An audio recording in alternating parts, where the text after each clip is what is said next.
Students, आज के इस लेक्चर में हम 12वीं क्लास का तीसरा अध्याय मैट्रिक्स यानी अवयव के बारे में विस्तार से पढ़ेंगे।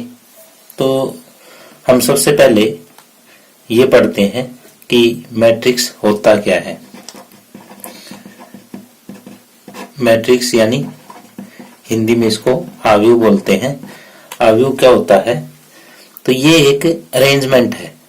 मैट्रिक्स क्या है? एक अरेंजमेंट।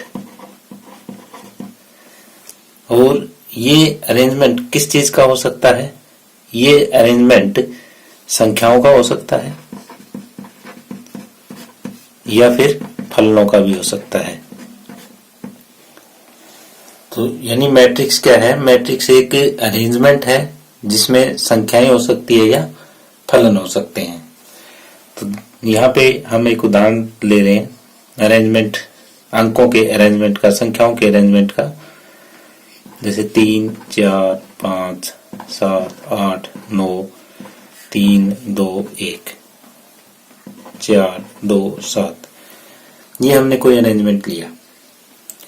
तो जो इसमें इस टाइप से ये जो एक पंक्ति के रूप में है, यानी जैसे पंक्ति हमारी लेफ्ट से राइट चलती है, तो जो पंक्ति के रूप में है इनको पंक्ति बोलते हैं। ये पहली पंक्ति, ये दूसरी पंक्ति, ये तीसरी पंक्ति, और इंग्लिश में इनको बोलते हैं ये रो 1। इसी तरह से ये दूसरी पंक्ति है, इसको रो 2, ये तीसरी पंक्ति है, इसको रो 3, यानी पंक्ति 1, पंक्ति 2, पंक्ति 3। इसी तरह से ये जो खड़ी लाइनें बनेगी इनको स्तंभ बोलते हैं। ये पहला स्तंभ, इसी तरह से ये स्तंभ दूसरा, ये तीसरा स्तंभ, और ये चौथा स्तंभ। यानी जो क्षैतिज रेखाएं हैं उनको तो हम रो बोलेंगे यानी पंक्तियां बोलेंगे, और जो ऊर्ध्वाधर रेखाएं हैं उनको हम स्तंभ बोलेंगे। और जब आपको एक ऐसा सिंबल दिखाई दे, यानी इस टाइप का ब्रैकेट दिखाई दे और उसमें ये संख्याएं हैं, तो ये है, ये मैट्रिक्स का रूप है। यानी जब ये अरेंजमेंट हम इस टाइप के ब्रैकेट में हम बंद कर देते हैं जिसमें रो और कॉलम हमें दिखाई दे, यानी पंक्तियां और स्तंभ हमें दिखाई दे, तो ये वाला अरेंजमेंट इस टाइप का मैट्रिक्स कहलाता है। तो मैट्रिक्स, ये और भी अरेंजमेंट एक तो हम करके दिखाते हैं आपको, जैसे 3, 4, 2, 7, ये भी एक मैट्रिक्स है।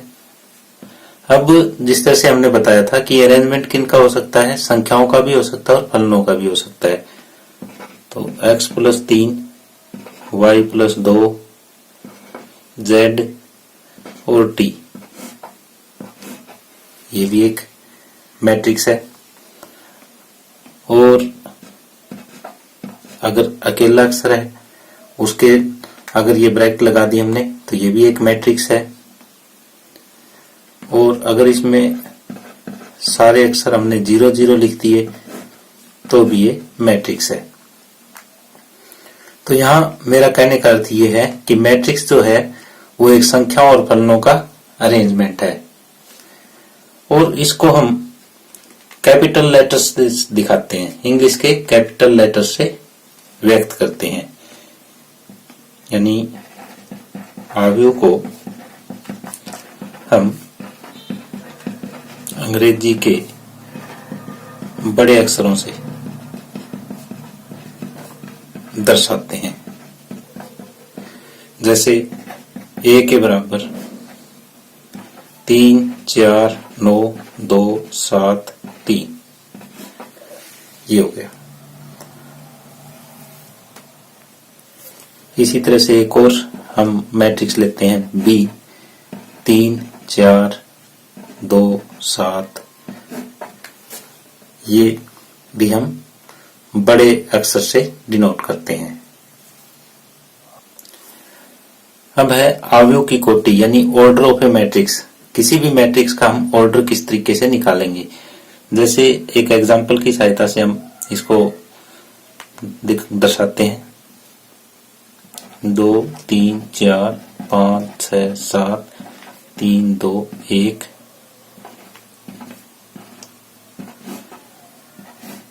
ये हमने कोई अवयव लिया। अब हमें इसका ऑर्डर बताना है यानी इस अवयव की कोटि बतानी है। तो सबसे पहले इसमें हम नंबर ऑफ रो गिनते हैं कितनी है। 1 2 3 यानी नंबर ऑफ रो गुणा नंबर ऑफ कॉलम्स यानी पंक्तियों की संख्या गुणा स्तंभों की संख्या। ये ऑर्डर ऑफ मैट्रिक्स होता है। तो यहाँ पे पंक्तियों की संख्या हमारे पास 1 2 3 है, तो यहाँ कोटि क्या आ जाएगी, पंक्तियों की संख्या पहले और स्तंभों की संख्या बाद में। 1 2 3 और 4 यानी ये कितने कोटि का मैट्रिक्स है, ये 3 गुना 4 कोटि का मैट्रिक्स है। अब इस तरीके से हम और लेते हैं एक एग्जांपल, जैसे यही ले लेते हैं जो हमने ऊपर ही लिया। 3 4 9 2 7 3 ये कितने कोटि का अवयव है। तो इसमें रो की संख्या 2 है और कॉलम की संख्या 3 है, तो ये 2 गुना 3 का अवयव है। अब ये कितने का अवयव है, ये इसमें रो भी 2 है और कॉलम भी 2 है, पंक्ति भी 2 है, स्तंभ भी 2 है, तो ये 2 गुना 2 का अवयव है। तो इस तरह से हमने अवयव की कोटि ज्ञात करना सीखी। अवयव की कोटि होती है पंक्तियों की संख्या गुणा स्तंभों की संख्या। यह है अवयव में अवयवों की संख्या, number of elements in A matrix. जैसे हमने ये यहाँ पे एक मैट्रिक्स ली है, तो इसमें पंक्तियों की संख्या कितनी है, पंक्तियों की संख्या 1 और 1 2 है, और स्तंभों की संख्या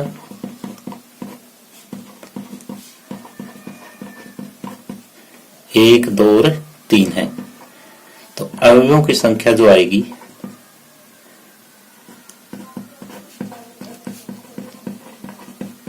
इनकी गुणा कर देंगे कि पंक्तियों की संख्या गुणा स्तंभों की संख्या यानी 6। तो जो आपको ये यहाँ पे संख्याएं दिखाई दे रही है, ये सारी की सारे मैट्रिक्स ए के अवयव हैं। तो अवयवों की संख्या ज्ञात करने के लिए उनकी पंक्तियों की संख्या को उनके स्तंभों की संख्या से हम गुणा कर देते हैं। तो चाहे तो आप इसके गिन के भी देख सकते हो कितने अवयव है, 1 2 3 4 5 6, तो टोटल 6 अवयव है। तो इस तरह से हम अवयवों की संख्या ज्ञात कर सकते हैं। आगे हमारे पास उदाहरण 1 है, 3 फैक्ट्रियों 1 2 तथा 3 में पुरुष तथा महिला कर्मियों से संबंधित निम्न सूचना पे विचार कीजिए। ये दिया हुआ है कि पहली फैक्ट्री में पुरुष कर्मी 30 हैं और महिला कर्मी 25 हैं। दूसरी फैक्ट्री में पुरुष कर्मी 25 और महिला कर्मी 31, और तीसरी फैक्ट्री में पुरुष कर्मी 27 है और महिला कर्मी 26 है। ये आंकड़े हमें दिए हुए हैं। इन आंकड़ों को एक हमें अवयव में बदलना है 3 गुना 2 की, और दूसरा तीसरी पंक्ति और दूसरे स्तंभ वाली पंक्ति क्या दर्शाती है। तो पहला प्रश्न ये बन रहा है कि उपयुक्त सूचना को एक 3 गुना 2 के अवयव में बदलें। 3 गुना 2 यानी पंक्तियां तो हमारे पास 3 होनी चाहिए और स्तंभ कितने होने चाहिए, 2 होने चाहिए। तो इस प्रकार का जो अवयव है वो इस टाइप से बनेगा। 3 पंक्तियां जैसे यहाँ पे बनी हुई है, 3 पंक्तियां सेम ऐसे ही लिख देंगे हम, 30 25 25 31 27 और 26। तो ये 3 पंक्तियां हैं और 2 स्तंभ है, तो ये 3 गुना 2 का एक अवयव हमारे पास तैयार हो गया। अब ये दूसरे में कहता है कि तीसरी पंक्ति और दूसरे स्तंभ वाली प्रविष्टि क्या दर्शाती है। तो ये दर्शा रही है तीसरी तो पंक्ति होगी ये, और इसमें दूसरे स्तंभ वाली प्रविष्टि यानी ये 26। ये क्या दर्शा रही है? ये दर्शा रही है कि तीसरी फैक्ट्री में महिला कर्मियों की संख्या। ये तीसरी पंक्ति और दूसरे स्तंभ की प्रविष्टि फैक्ट्री 3 में महिला कर्मियों को दर्शा रही है।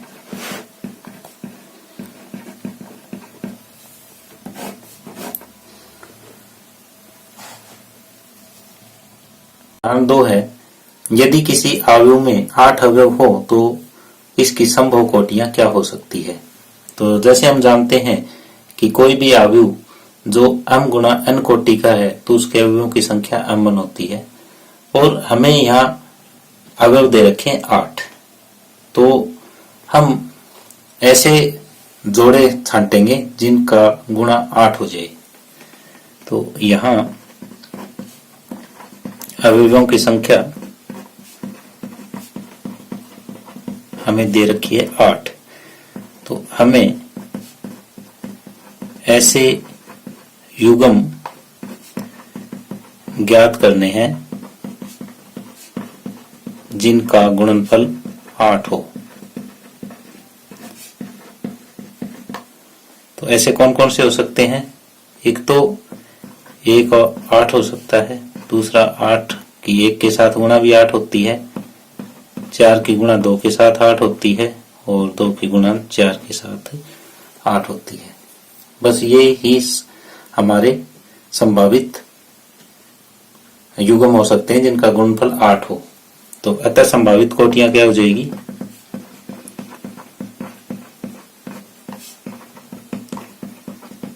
यानी जिसमें 8 अवयव हो वो 1 गुणा 8 का अवयव हो सकता है, 8 गुणा 1 का अवयव हो सकता है, 4 गुणा 2 का हो सकता है, और 2 गुणा 4 का भी हो सकता है।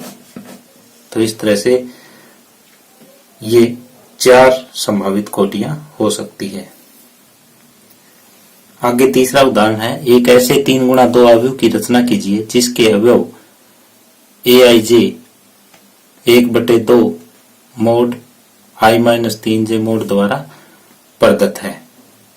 यानी हमें एक 3 गुणा 2 की एक अवयव की रचना करनी है, एक मैट्रिक्स बनाना है 3 गुणा 2 ऑर्डर का। तो वो किस टाइप का हो सकता है? सामान्यतः 3 गुणा 2 का अवयव इस टाइप का होगा। ये मान लेते हैं इसको कि इसमें 3 पंक्तियां होनी चाहिए, A11, A21, A31, और 2 क्या होने चाहिए? स्तंभ A12, A22 और A32। ये बन गया हमारा। अब हमें 3 गुणा 2 का अवयव बनाना है। तो अब 3, इसमें 3 तो रो होगी और 2 कॉलम होंगे। अब हम इस दिए गए aij के द्वारा ये सारी वैल्यूज हम ज्ञात करेंगे और इसमें a में रख देंगे। यही हमारा सवाल है। तो A11 1/2 1 - 3 इंटू 1, ये जो है 1/2 मोड में -2 मोड से वैल्यू बाहर आएगी तो ये प्लस की हो जाएगी और ये 1 आ जाएगा। इसी तरह से A12 ज्ञात किया जा सकता है 1/2 1 - 3 गुणा 2 1/2 1 - 6 और 1/2 -5 यानी 5/2। इसी तरह से A21 ज्ञात किया जा सकता है, ये 1/2 आ जाएगा। A22 ज्ञात किया जा सकता है, ये 2 आ जाएगा। A31 भी ज्ञात किया जा सकता है, ये 0 आएगा। और A32 भी ज्ञात किया जा सकता है, ये 3/2 आएगा। तो ये 6 की 6 वैल्यू हमने यहाँ पे फाइंड आउट कर ली और अब इसको इस आव्यूह A में रख देंगे। अतः अभीष्ट आव्यूह क्या हो जाएगा, ये है वो A11 की वैल्यू 1 और ये 5/2, A12 की 5/2, A21 की 1/2, ये 2, ये 0 और ये 3/2।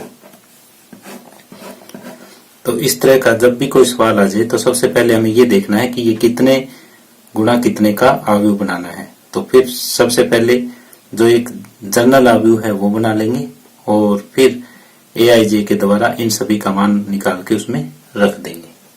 तो इस तरह से ये उदाहरण नंबर 3 कंप्लीट होता है।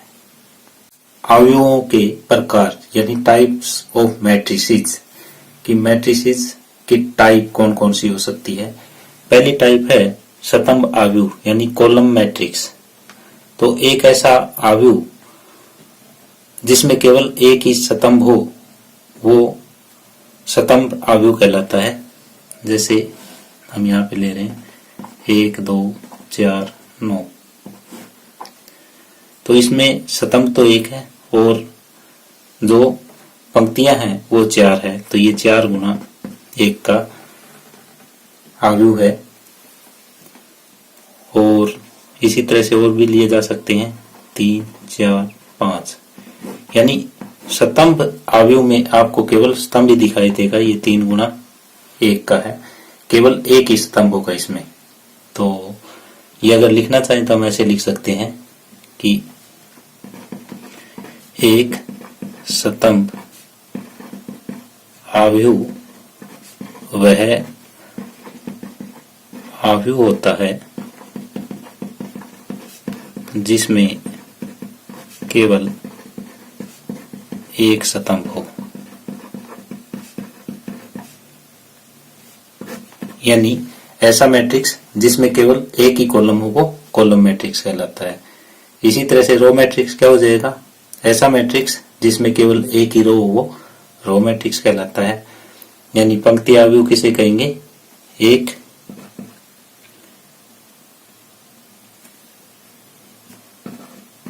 पंक्ति आव्यूह वह आव्यूह है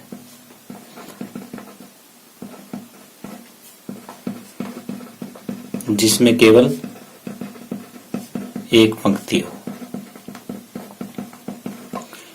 उदाहरण के लिए ये ले सकते हैं 4 5 9, तो इसमें पंक्ति तो एक है और जो स्तंभ है वो 3 है। और भी लिए जा सकते हैं X Y P T, तो इसमें पंक्तियां एक है और स्तंभ जो है वो 4 है। तो पंक्ति आव्यूह किसे कहेंगे कि एक ऐसी आव्यूह जिसमें केवल एक ही पंक्ति हो वो पंक्ति आव्यूह कहलाती है। अब तीसरे नंबर पे है वर्ग आव्यूह। इसमें जो पंक्तियों की संख्या और स्तंभों की संख्या वो समान होती है। एक ऐसी आव्यूह जिसमें पंक्तियों की संख्या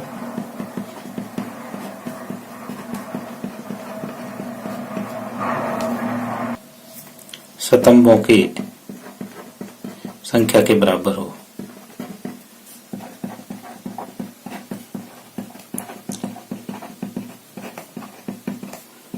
वर्ग आव्यूह कहलाता है।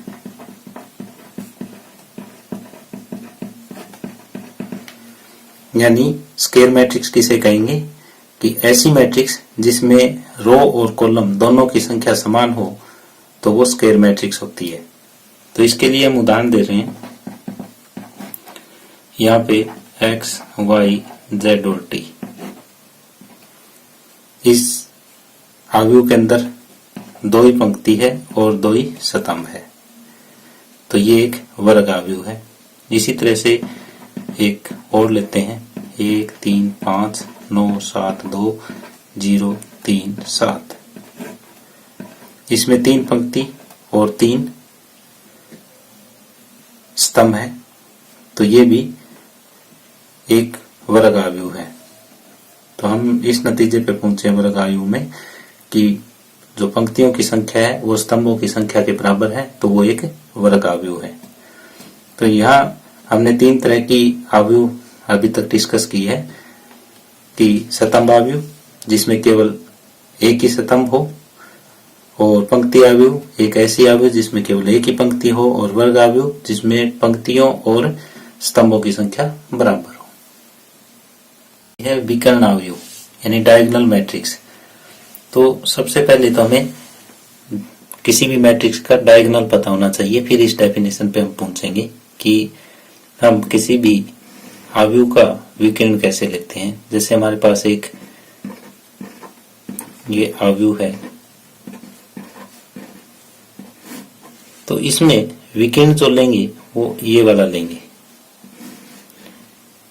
और इस विकर्ण को हम नहीं लेंगे मैट्रिक्स में। तो जो विकर्ण होगा वो जब भी किसी भी मैट्रिक्स में विकर्ण की बात आएगी तो हम केवल ये ही विकर्ण लेंगे, दूसरा विकर्ण नहीं लेंगे।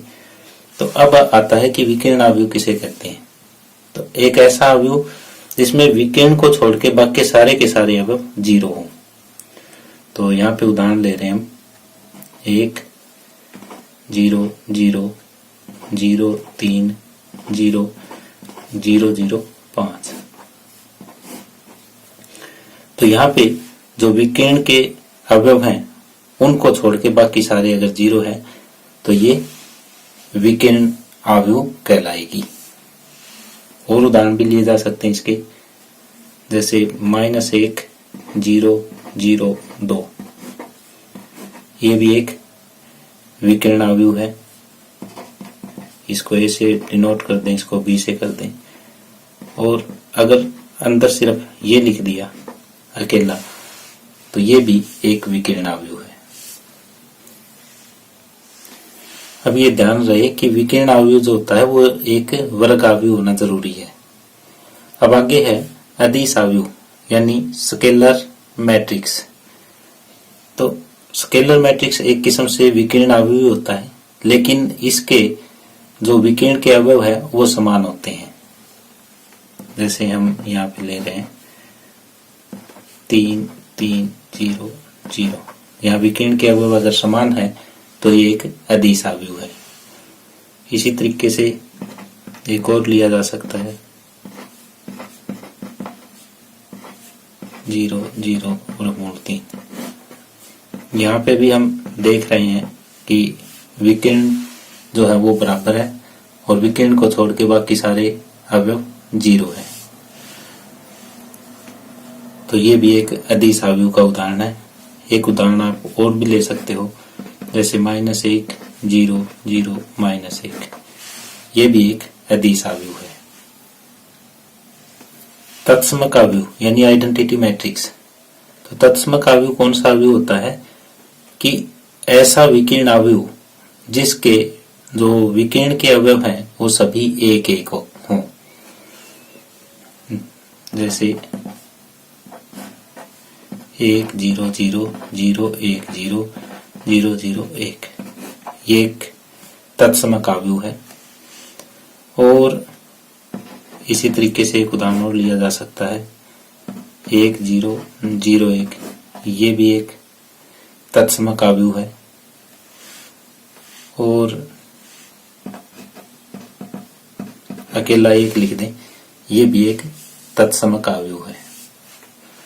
नेक्स्ट है शून्य अवयव यानी जीरो मैट्रिक्स। तो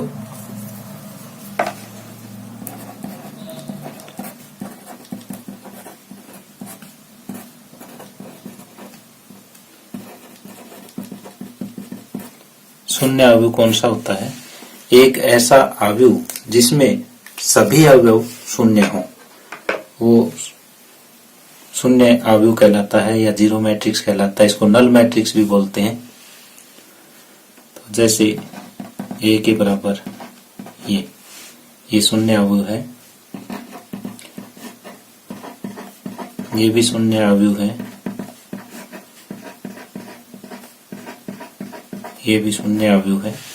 तो एक ऐसा अवयव जिसके सभी अवयव शून्य हो वो शून्य अवयव कहलाता है। और ये भी किसी भी कोटि का हो सकता है, और ये जरूरी नहीं कि ये वर्ग अवयव हो, ये आयताकार अवयव भी हो सकता है। अब इन सभी अवयवों के प्रकार के लिए एक ट्रिक देखते हैं। जैसे हमने ये स्क्वायर मैट्रिक्स ली, 1 2 3 4 5 6 7 8 9, ये क्या है? ये एक वर्ग अवयव। इसमें जो पंक्तियों की संख्या है वो कॉलम की संख्या के बराबर है। अब इससे हम बनाते हैं विकर्ण अवयव। विकर्ण अवयव में ये विकर्णों को छोड़ के बाकी सारे जीरो हो जाते हैं। इसको हम बोलते हैं विकर्ण अवयव। अगर ये विकर्ण सारे समान हो जाए, जैसे 5 5 5,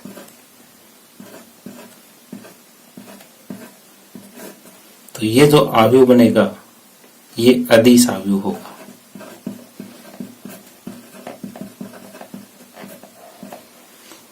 और अगर 5 5 की जगह 1 1 और 1 आ जाए, विकर्णों की जगह 1 1 1 आ जाए, तो ये जो बनेगा ये तत्समक अवयव होगा। और जब ये सारे 0 0 हो जाए तो तब इसको हम शून्य अवयव बोलेंगे। यानी जब रो और कॉलम की संख्या समान हो तो वो वर्ग अवयव, जब इसके विकर्णों को छोड़ के बाकी सारे अवयव 0 हो तो विकर्ण अवयव, जब विकर्णों की जो अवयव हैं वो समान हो बाकी सारे 0 हो तो वो एक अदिश अवयव, जब विकर्णों के अवयव 1 1 1 हैं और बाकी सारे 0 है तो वो तत्समक अवयव, और जब सारे अवयव शून्य हैं तो वो शून्य अवयव कहलाता है। यही इन सभी अवयवों के प्रकार थे। यह अवयवों की समानता यानी इक्वलिटी ऑफ मैट्रिसेस। भाई दो मैट्रिक्स है वो बराबर कब होंगे? तो एक तो वो समान कोटि के होने चाहिए,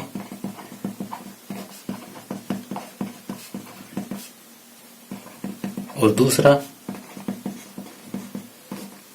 उनके संगत अवयव भी बराबर हो।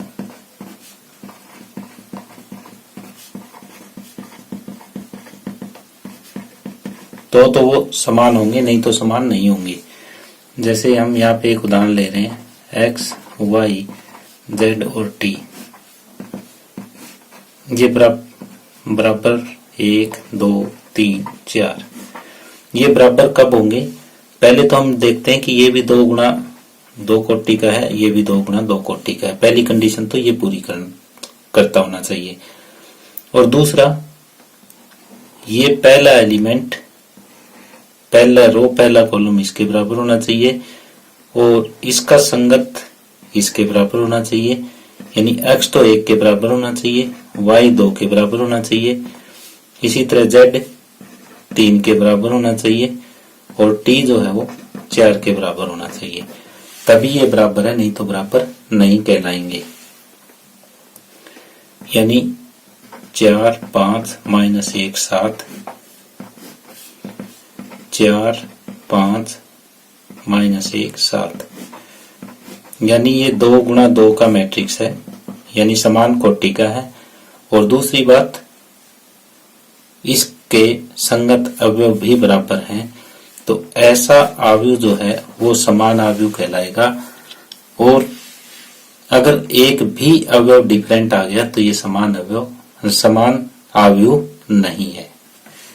तो ये अपने को ध्यान रखना है कि दोनों समान कोटि के होने चाहिए और उनके संगत अवयव भी बराबर होने चाहिए। अब आगे उदाहरण नंबर 4 है, यदि हमें ये 3 गुणा 3 का एक आव्यूह दिया हुआ है, ये दूसरे 3 गुणा 3 के आव्यूह के बराबर है, तो हमें x, y, z, a, b, c के मान ज्ञात करने हैं। तो एक मैट्रिक्स दूसरे मैट्रिक्स के बराबर दे रखी है हमें और x, y, z, a, b, c के मान ज्ञात करने हैं।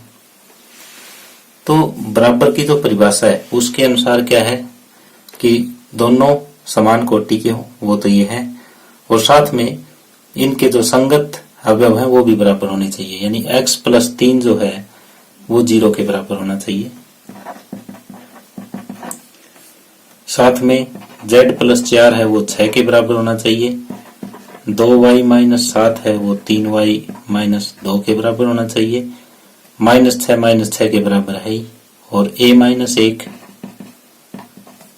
ये माइनस 3 के बराबर होना चाहिए, और 2c प्लस 2 0 के बराबर हो, b माइनस 3 2b प्लस 4 के बराबर हो, ये माइनस 21 के बराबर है, और 0 के बराबर है। तो अब अगर इनको सोल्व करें, यहां से सोल्व करें तो x का मान आ जाएगा 3 हमारे पास। यहाँ z के लिए इसको सोल्व करें तो z का मान आ जाएगा 2, और इसी तरह से बाकी हम सोल्व कर सकते हैं। अब यहाँ से y का मान हम ज्ञात करें तो -5 आ जाएगा। इसी तरह से a का मान ज्ञात किया जा सकता है, b का ज्ञात जा सकता है, और c का भी किया जा सकता है। तो a यहाँ से आ जाएगा -3 प्लस 1, a की कीमत -2, b की वैल्यू यहाँ से आ जाएगी जो आएगी हमारे पास -7, और c की वैल्यू -1। तो इस तरह से x, y, z और a, b, c के मान हमारे आ गए। तो जब भी कोई दो अवयव हमें बराबर दे रखे हैं तो उनके संगत अवयव हम बराबर करके और इस तरह से x, y, z, t की वैल्यू निकाल सकते हैं। 5वां उदाहरण है, हमें दो अवयव बराबर दे रखे हैं और हमें a, b, c, d के मान ज्ञात करने हैं। तो बिल्कुल ये चौथे उदाहरण की तरह ही है। तो सबसे पहले हम ये देख रहे हैं कि दोनों अवयवों की कोटियां समान हैं, ये भी 2 गुणा 2 का है और ये भी 2 गुणा 2 का है। अब दूसरी कंडीशन ये होती है कि इनके जो संगत अवयव हैं वो बराबर होने चाहिए। तो संगत अवयव बराबर के लिए हम 2a प्लस b 4 के बराबर लेंगे। तो समानता की परिभाषा के अनुसार किसकी समानता? अवयवों की।